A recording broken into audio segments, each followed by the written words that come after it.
Hello, traders. FX Pip Collector here. Today is Thursday, November 21st, and I'm going to be analyzing the euro yen, starting on the monthly, working my way all the way down to the 1 hour time frame for the full top-down analysis.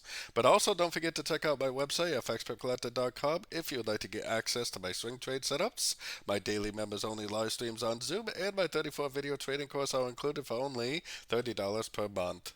So anyways, on the euro yen monthly, I still think this is potentially going to end up looking something like this for an ABC of 4 before it actually goes up again to make a wave 5 to complete this very, very clear 1, 2, 3, 4, 5 pattern we see on the monthly time frame.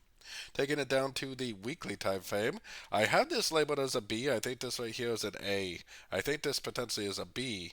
Now, there is definitely a chance because we don't have technically a break of structure yet that this does go back up again and that the wave B is not over yet. Eventually, I do think we're going to make a big downtrend for a wave C, but until we see proof that it is going down, we have to be a little bit cautious about looking for sorts.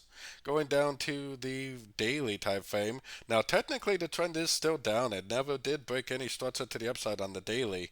It totally looks like a 1, 2, 3, 4, and potentially going back up for a wave 5.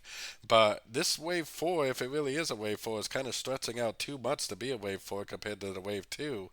So we have to keep an eye on this. I mean, if it keeps making lower lows, lower highs, we better just keep looking for sorts. There is definitely a chance that this is already starting that wave C downtrend. So taking it down to the 4 hour time frame. So I'm definitely looking for sorts. Like I said, we do not have a breaker structure to the upside yet, so I am definitely looking for sorts. And there was a very nice sort this week on this pair, definitely. So I would definitely not go sort right now. I would only go sort on move after I see a move to the upside, which may or may not even happen right now. Going down to the 1 hour time frame. So on the 1 hour time frame, the trend is definitely down right now.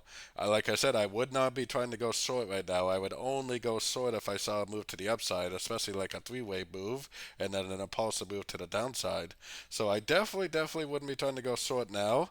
I don't really think I would be trying to go long now either because the trend is down pretty much on all the higher time frames. So what I'm doing is I'm patiently waiting for more three-way pullbacks to go short again for potentially the continuation of the downtrend unless it decides to go up and break structure on the higher time frames.